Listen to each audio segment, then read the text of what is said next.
Hola, bienvenida, bienvenido a Learn from the Case. ¿Cómo están? En esta ocasión quiero compartirles un caso de medicina interna, de hematología. Lo voy a dividir en dos vídeos. Voy a hablarles de drepanocytosis o anemia falciforme. Este es el primer vídeo de dos. Quiero compartir con ustedes el caso de un joven de entre 20 y 25 años, brasilero. Este joven acude a urgencias como turista en un país del norte de Europa, con dolor abdominal y costal intenso, de 72 horas de evolución. Había volado en avión durante 10 a 12 horas el día antes de comenzar sus síntomas, sin fiebre ni otros síntomas asociados. La hemodinámica era normal. Al examen físico se observó un poco de ictericia conjuntival, pero sin dolor epigástrico o hipocondrial derecho a la palpación. Él hiperventilaba, lo que inicialmente tomé como consecuencia de la ansiedad que sentía el paciente en urgencias, pero lo curioso fue que la saturación era del 88% cuando no hiperventilaba y del 95% cuando lo hacía, así que tal vez estaba compensando.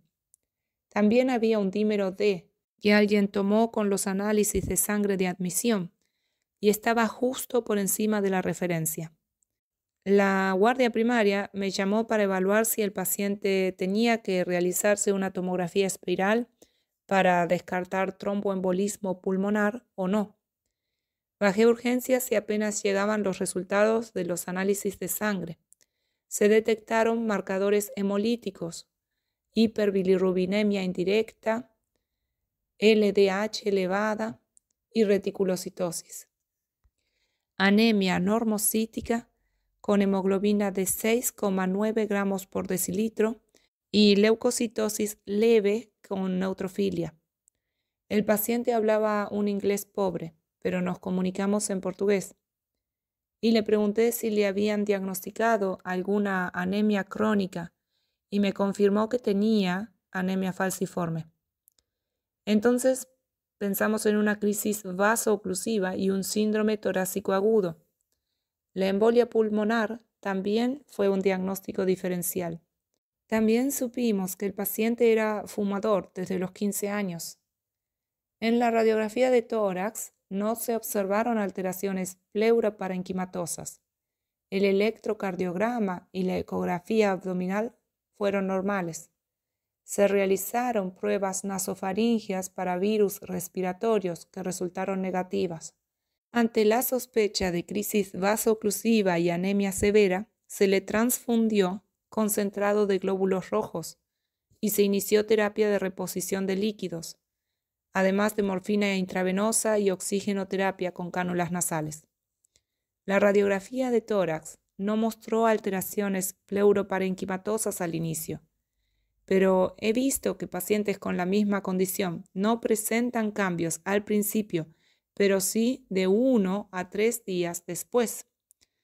Se ordenó la tomografía computarizada, pero para el día siguiente, y el paciente fue ingresado al hospital. Entonces el paciente tuvo una muy buena respuesta al tratamiento y fue ingresado para estabilizarlo durante 1 o 2 días más. Le pasé el informe al neumonólogo que estaba a cargo de la hospitalización al día siguiente y supe a las pocas horas que habían descartado una embolia pulmonar y que efectivamente el diagnóstico era síndrome torácico agudo por anemia falciforme. Pero lamentablemente no supe más porque su caso no fue discutido en las reuniones y el neumonólogo que lo atendía no estuvo trabajando conmigo esa semana. Muchas veces uno se queda con las ganas de saber más y aprender más sobre los casos que nos llevan a ser mejores médicos para nuevos pacientes.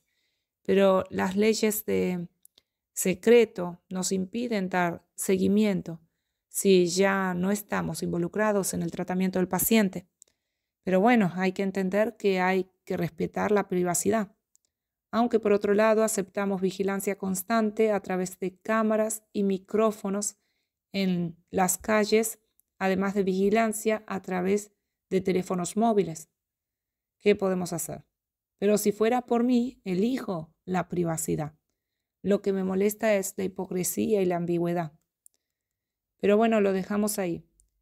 Luego vi algunas estadísticas y descubrí que el síndrome torácico agudo es la causa más común de muerte en adultos con anemia falciforme y la segunda causa principal de hospitalización.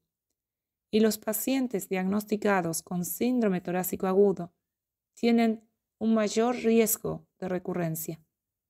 Las causas más comunes son las crisis vasoclusivas, generalmente desencadenadas por infecciones bacterianas, virales y o fúngicas. No sé si hayan encontrado una causa en este caso, porque como comenté, no pude seguir la evolución del paciente. La presentación del síndrome torácico agudo es inespecífica. Como se observa en nuestro caso, la afectación radiológica no suele aparecer al principio. La monitorización cardiorrespiratoria es fundamental. Es frecuente encontrar consolidaciones pulmonares de predominio basal y opacidades en vidrio esmerilado. La isquemia pulmonar puede causar fibrosis e hipertensión pulmonar en el 4% de los pacientes con síndrome torácico agudo. La terapia transfuncional debe realizarse cada 4 a 6 semanas para mantener un porcentaje de hemoglobina S por debajo del 50%, pero idealmente por debajo del 30%, porque la hemoglobina S tiene una menor afinidad por el oxígeno. La anemia de células falciformes es un trastorno hematológico autosómico recesivo causado por una sustitución de un aminoácido en la cadena beta-globina de la hemoglobina del adulto. Es una hemoglobinopatía, como la talasemia, pero esta última puede afectar a la cadena alfa como a la beta de la hemoglobina, mientras que la anemia falciforme afecta solo a la cadena beta. Esta sustitución produce polimerización de la hemoglobina, que resulta en glóbulos rojos en forma de hoz. Este proceso, además de generar eritrocitos rígidos, comienza una serie de eventos que incluyen cambios en la función de la membrana de los eritrocitos, distribución uniforme del volumen eritrocitario, alteraciones en la actividad del endotelio y aumento de la adherencia al endotelio vascular, lo que deriva en complicaciones de crisis vasoclusivas, hipertensión pulmonar, dolor crónico, complicaciones isquémicas, anemia, infecciones neumocócicas y síndrome torácico agudo. Produce anemia hemolítica, que obstruye diferentes órganos progresivamente, con crisis vasoclusivas y dolor. El dolor es el síntoma más frecuente, es de duración variable y puede ocurrir en diferentes sitios del cuerpo, frecuentemente en la columna vertebral y miembros inferiores. Es la enfermedad sanguínea hereditaria más frecuente. La drepanocitosis es más común en África, al sur del Sahara, India, Arabia Saudita y los países mediterráneos.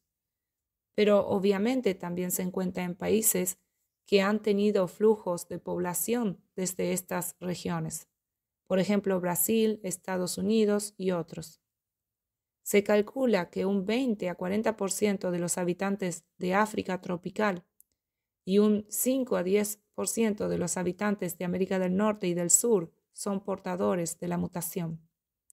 Como dije, es una hemoglobinopatía, es decir, una enfermedad de la hemoglobina, proteína de los eritrocitos, como lo es la talasemia.